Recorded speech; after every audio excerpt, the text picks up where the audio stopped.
Hi Taurus, this is Teresa from Tarot by T. Welcome to November. And before I start your reading, I want to call in some good energy. So we start the month with a full moon in your sign. On the 31st, we have a full moon in Taurus. And it's conjunct Uranus, so it's bringing surprise developments in relationships. Then we have Mercury going direct on Election Day, if you're in the United States, on November 3rd. And Jupiter conjuncts Pluto on the 12th. Mars goes direct on the 13th. And then we have a new moon in Scorpio. And that will be on the 15th if you're on the East Coast, on the 14th if you're on the West side. Depending on where you live, it'll either be the 14th, the night of the 14th, or the early morning of the 15th. And this new moon is going to be very lucky, very positive. It's sextile Jupiter and Pluto. It's very powerful new beginning. It's in Scorpio in your 7th house. So it's going to bring good things. So let's see what the cards say, but we'll get into the astrology later. What does Taurus need to know about love and relationships for the month of November? What does Taurus need to know about love and relationships for the month of November 2020? What is coming up for Taurus? What is coming up? This is your month with the full moon in your relationship sector and the new moon in the 7th house. It's an angular position, so it's going to be strong for you. So let's see. What does Taurus need to know?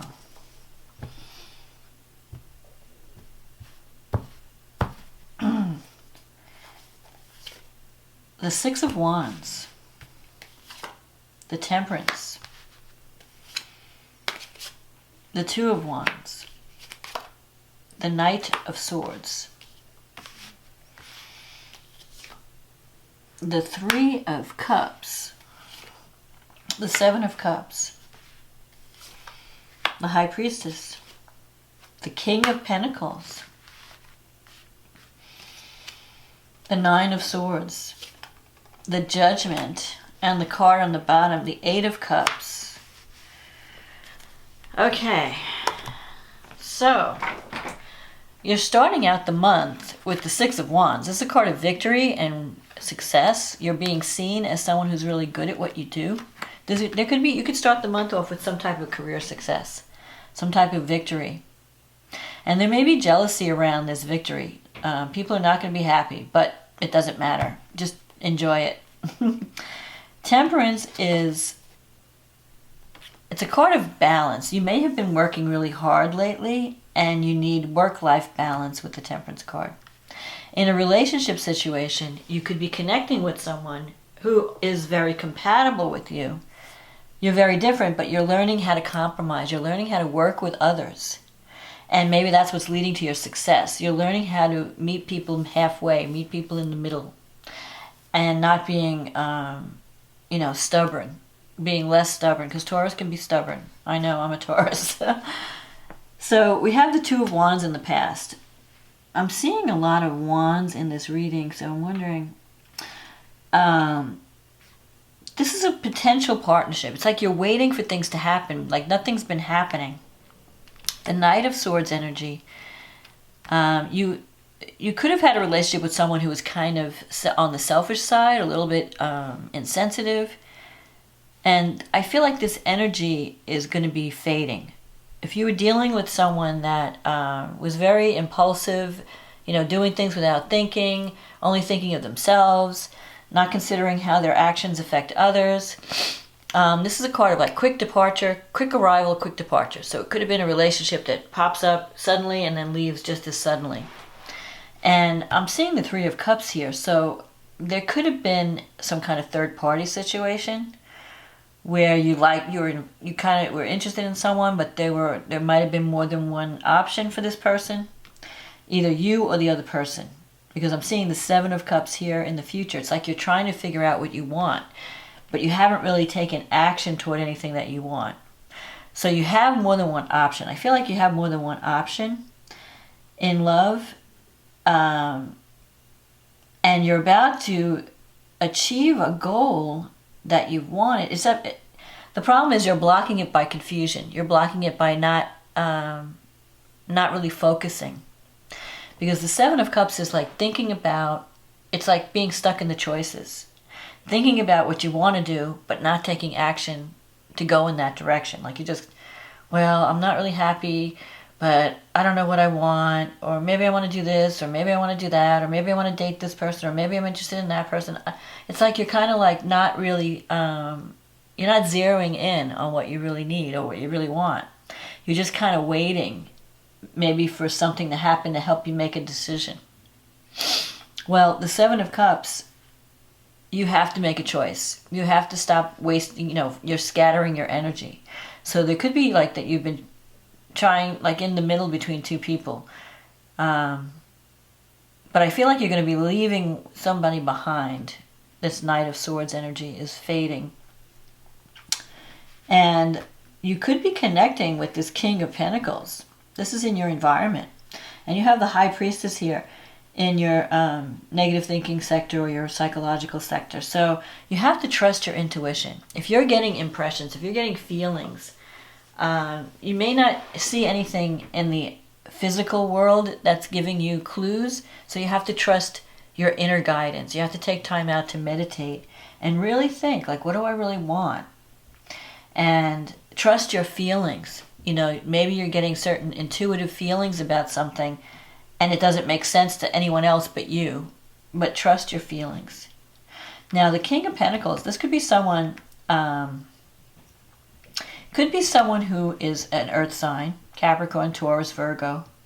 It could also be someone who deals with money or land or finances, someone like a banker or an accountant or someone that you go to when you want a loan. It could also be someone who owns a business, who's an entrepreneur. So these are the many. The King of Pentacles is someone who's financially stable, financially secure, and he cares very much about family. He might not be the most exciting person, like this Knight of Swords energy. He can be volatile, he can be exciting, but he's not stable because he's kind of selfish. He's in his own world. The King of Pentacles, he cares very much about family. He cares very much about the people he loves, and he wants to see them provided for. So he can be a workaholic at times. He cares about making money so he can support his family.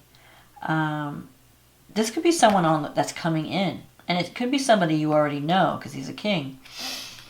In your wish fulfillment, you've got the Nine of Swords. So it's like you're mentally stressed over this. Do you feel some guilt around this king? Is there some, or you're just worried? You're worrying yourself to, like your mind's working overtime, coming up with scenarios. Sometimes the Nine of Swords it represents guilt or feeling, or just worry, unnecessary worry. Like you're worried about all these things that could go wrong, and really it's just all in your head. It's more than what's really going to happen. Now the Judgment as an outcome. This is seeing the truth. You're going to see some truths about your relationships, especially with this full moon in Taurus. That the full moon usually sheds a light on things. It brings things up from the surface to the surface that were hidden. So you're going to see the truth in relationships, both business and personal. And then once you see the truth, the Judgment is about taking action and making changes. So you might be worried about the change because Taurus always worries about change. Am I doing the right thing? Am I, if I make this change, am I going to be sorry? It's time for change. You know it. You have to make changes. And with the Judgment, you may even have to forgive someone before you move on. The Judgment, though, you're waking up. You're going to have an awakening, and you're going to change the way you approach relationship or change the way you approach partnerships in general, not just romantic, but even business partnerships. I feel like business, career, and love are kind of connected somehow. But with the Judgment card, you're starting to feel stronger and more confident, and you're not going to be happy with a subordinate situation, or you're not going to, if something's not making you happy, you're going to take action to change it. But first you have to know what you want. You have to make a decision. So that's what's coming up, is making the decision. And once you make that decision, then it's full speed ahead. The Judgment card comes up when you know you have to make changes to change. Like, nothing's going to just fall in your lap. You have to take action to make change. So as long as you figure out where you want to go and start working toward that direction, you're going to be okay. Sometimes the Judgment comes up when you make changes in either a relationship or a career path. And you have the Eight of Cups here. This was at the bottom of the deck. This is about leaving something behind that was once good but is no longer fulfilling, and moving on to something better. Moving on to something that's more meaningful, where you really feel a spiritual connection. And this could be a relationship. It could even be starting your own business or connecting with someone who is in business, maybe having like a partnership. But changes are coming this month, or at least the beginning. And you have to, what you have to do is stop the worrying. Stop thinking negatively, because that's going to interfere in your manifestation. And you have the Three of Cups here. Sometimes, like in a relationship situation, that could represent third party. But it could also represent, working together as part of a team and having support. So for some of you, you might feel like, I need to connect with others and I need more support. I can't just do it alone. And I feel like if you can learn to work with other people, and here's the Temperance card, and learn how to meet people halfway, learn how to compromise, learn how to work within a team, it's going to bring you success. It's going to bring you what you want. And it may even bring a new relationship with this King who's very stable, who could be a good influence in your life, as opposed to this Knight of Swords energy. If this isn't a person, it could be your own attitude, like where you've been like a lone wolf. You need to let go of that energy and really start to connect with people and leave that energy behind. But you also have to know what you want before you can get there. I feel like there's still some confusion about what you want. So let's see what the astrology says. So the full moon's happening in your first house, and it's conjunct Uranus. And it's opposing the sun in your seventh house. So when Uranus is in your first house, you feel like you're ready for change. You're ripe for change. It's like, I just can't take this anymore. It's like something is going to end. Something has to end. Something has to give. And you need to be freed from something so that you could get on the right path. You need change. Whether it's a change of relationship or a change of job, something's got to give. And that could happen. I don't think the change is going to happen at the full moon, but at the full moon you're going to have an awareness of what needs to change.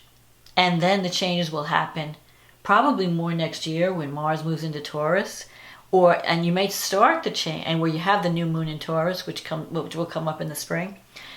But you're going to have the new moon in Scorpio, which I'll get to next. Let me finish this full moon first. So you have Mercury in the 6th, and it's squaring Saturn in the 9th. So Mercury in the 6th, that has to do with communication, and squaring Saturn, things at work might be kind of depressing. You may feel like authority figures, something involving higher education, communication. The 9th house could be publishing, the internet, reaching a global market. You might have been butting heads with authority figures, like you want to do things one way, they want to do things another way. And it's kind of depressing you. You're feeling cynical, or you're feeling paranoid, like, nobody likes me, or everybody's against me. You have to fight that. Don't feel that way. Sometimes when Mercury squares Saturn, it can be a depressing influence where you might feel that authority figures are being too harsh with you, or too cold, not like warm and fuzzy. But you do have, and also Jupiter and Pluto is in the 6th house, so that could also bring, power struggles. And Jupiter amplifies this feeling, this Capricorn energy. You just feel like I'm being controlled too much, or I'm dealing with people that are manipulative, or I'm dealing with, I just can't see eye to eye. I can't get on the same page with the people I work with. But you have Venus that just moved into Libra, and that's going to be improving things at work. When Venus moves into the 6th house, work matters are going to become more harmonious. You're going to be getting along better with colleagues. It could even also sometimes bring a love connection. You could either you're doing work that you love, something that's really creative, or you could be finding love through the work that you do, through your job, through your connections at work.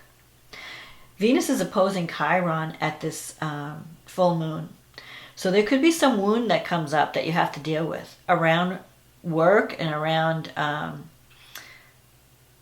if you're feeling like you're not feeling the love at work, and you may have some issues around money or around, am I worthy enough, self-esteem issues, or if it's a health issue, Venus sometimes can mean like you cut down on the sugar.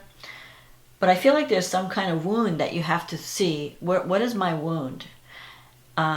Maybe you think that everybody doesn't like you, and it's really just your own perception, and people don't even think that way, something like that. So there is love around you. You just have to see it and recognize it. There is support for you, but you have to see it and recognize it. And you have to stop worrying and stop thinking. Don't think in the negative. Think in the positive. In any case, you're going to see the truth, even truths about yourself, because this is activating like your 12th house. So there could be some psychological blocks that you're not aware of that may come out. And you may realize, you know what? I have been thinking a little bit too negatively, or maybe I'm being too possessive, or maybe I'm being too paranoid. Your own baggage is going to show at this full moon. But that's good, because once you see it, you can fix it. And then we have Mercury goes direct, so on the 3rd. So any miscommunication, any slowdown in in technology, any problems you've been having with contracts or agreements, those are going to be coming unglued and start to move forward. If you may feel like everything was just stuck in the mud, nothing's moving, things are going to start to shift and move now. So you won't be feeling so stagnant. Jupiter's going to conjunct Pluto, and that's in your 9th house. So there could be an opportunity for you to learn new skills, go back to school. You might be dealing with an institution of higher learning. There could be a project, or you might be teaching something. Maybe you decide to teach your knowledge, because the 9th house is about sharing higher, your wisdom. So if you're not learning new skills, you might be sharing your knowledge in a global way. Like maybe you develop an online course or something, or you develop an internet presence where you're reaching out to people around the globe. Whatever it is, Jupiter and Pluto is a wealth-building aspect. So if you need training in some area of your life, if that's the block that's stopping you from having success, then take that training. You're going to have an opportunity to do that, and that can change. It could be a positive change for you. What else? Then we have Mars, which has been retrograde for the past several months, moving direct on the 13th. This is right after the Jupiter conjunct Pluto. So things are going to start to shift this month. Don't think it's all just going to be stuck in the mud like it has been over the past several months. And then when Mars starts going direct, you're going to feel like your energy has come back. Your enthusiasm has come back. When Mars is retrograde, you just don't have the energy. You just don't have the motivation to go forward. So you just feel, you procrastinate, things are just not moving, you're feeling depressed. That's all going to change. And then we have this new moon in Scorpio. That's falling in your 7th house. So that could bring a new relationship, an opportunity for partnership. It could be a new business development. If you're connecting with someone in a partnership situation, romantic, it could be someone that you meet through higher education. It could be someone from a different culture, someone who changes your belief system in some way. It could mean also travel. Like you might be connecting with people from around the globe. You might be connecting with people from different cultures. You have Mercury in the 7th, and it's opposing Uranus in the 1st. So you could have a sudden message that comes out of the blue from someone that you didn't expect to hear from.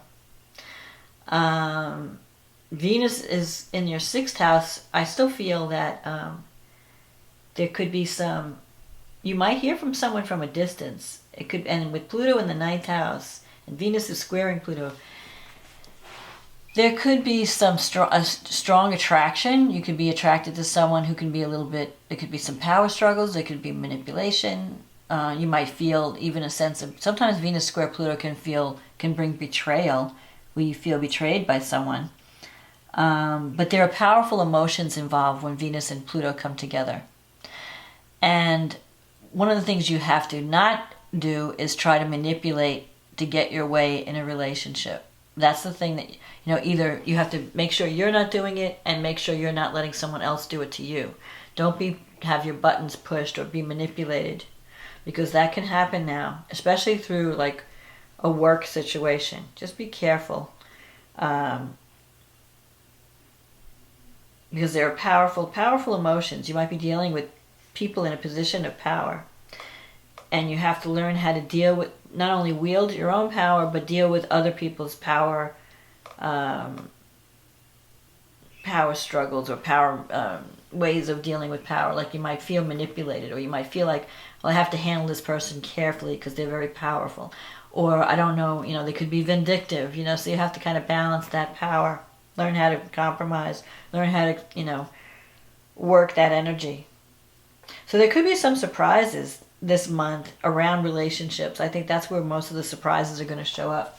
Surprise contracts, you could have a new beginning, a new project pop up. And it could also be a new relationship. And if it's a relationship with Mercury there, it could either be a message that comes unexpectedly, or a contract that comes up unexpectedly, or even that you're dealing with someone who is mercurial. Could be like a Gemini or a Virgo. Someone that you never expected to hear from might just contact you around the new moon. So just be prepared for unexpected messages. And feel your strength with the Judgment card. You're feeling stronger. You're coming into your power. And you're ready for change. You're ready to show a new side of you to the world. A new Taurus. Taurus that's not stuck in the mud. Taurus that can roll with the changes and roll with the and show it, be a new person, be reborn. Because that's what this Judgment card is. It's about rebirth. It's like, okay, I've been through a lot and now I'm coming back up stronger. I'm rising up out of the grave, and I'm reborn. I'm a new person now, and I have all this insight now because of everything I've been through. So the worst thing you could do is worry about the future and, work out all these scenarios in your head. The best thing you can do is trust your intuition and take action. Don't wait around for things to happen. Make things happen.